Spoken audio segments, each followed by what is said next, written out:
Who or what has shaped your analysis and actions in your work? Yeah. Ooh, there's a lot of books. I'll say, let me start with people and movements first, because I actually think those are more important. I'd say a movement that has been really inspirational to me that's national, but particularly I think our local arm of it has been Movimiento. They have a really strong set of goals that they've been moving towards. And I think that they practice some of the things that we talked about in terms of consensus-based decision making, right? Like you're actually existing and functioning in a group in ways I think that are countercultural that model the vision of how things could be done in the Mm. future. And they've had staying power, right? They've been around locally in the same fight for 8 or so years at the very least locally. And that speaks to the ongoing kind of relationship building that they're doing within the community. So I think locally, Movimiento Cosecha in Grand Rapids has been a big inspiration to my work, not necessarily in terms of the wins, so to speak, although I think there have been, but more like the practice, the way that they go about doing it, the way that they hold to their values. That's been a really beautiful example to me. I mentioned that Lee Patel article earlier, which I think is a really good one, The Origins and Pitfalls of Racial Justice. I think that always understanding where we come from is helpful, and they do a really good genealogy of even the term racial justice and where it comes from and what its origins were. Another book that's really helpful for me is Redistribution or Recognition, which is a conversation between two fantastic scholars, Nancy Fraser and blanking on the other guy's name. I'm trying to look it up right now.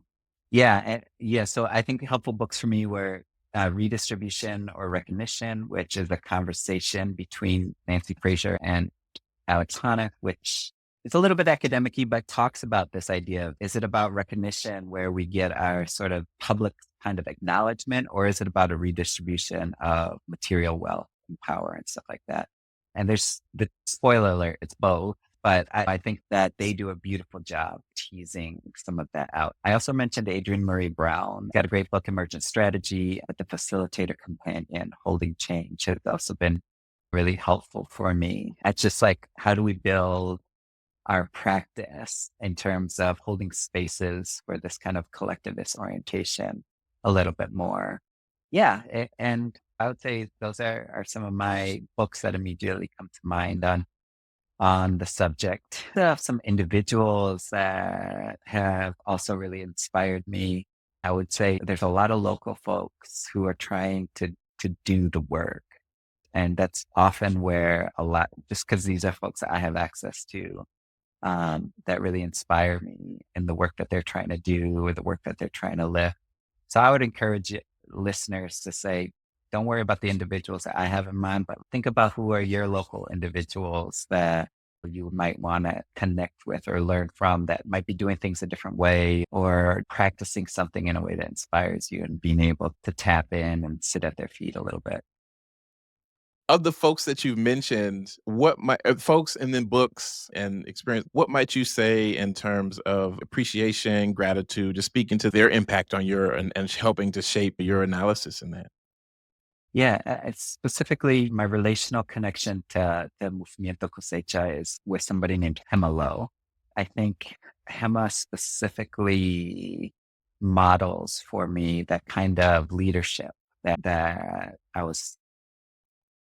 I'm still trying to figure out for myself. It's a facilitative leadership. It's an orientation towards people, but yet still being able to show up in a way that's you definitely feel, oh yeah, you definitely like a leader kind of thing. And some of the typical normative understandings of leadership. Yeah. Like I think Hema specifically for me has really, and this, she's again, one of my local heroes is like somebody that I just really look to for yeah, how do you be a leader in these kind of collectivist movement spaces in ways that feel authentic to yourself, to your gifts, to the community that you're engaged with, which is really obvious when you see her in relationship with the rest of her comrades in Movimiento Cosecha, right? Like Yeah. there's a real respect and not just respect for Gema, but vice versa, right? Gema's respect for her other organizers. So I think that she's been a great model for me around that question of what leadership can look like in this space. I would say, yeah, just continuing for us to wrestle with this idea of, um, are we doing what we need to do if we're not meaningfully transforming our social systems, right? And by that, hierarchies, power distributions, wealth, right? That to me is, I don't think we are Yeah. doing what we need to be doing if we're not doing those things. And so continuing to make sure that this kind of material emphasis is present in our work. And I think Nancy Fraser and Alex Honnold, particularly Nancy Fraser, as she argues for the redistribution end of things, really pushes that and keeps that really centered in our visions for change, right? It's easy to get lost in the words sometimes or the promises. And unless our visions of change are observable by their felt difference in people's lives, they're not playing out how we need them to. So I think those continue to be my two forms of my, I think, accountability guides as we go about doing this work is, am I showing up as a leader in the way that I see others that inspire me are doing, right? And how am I interrogating that kind of role for myself?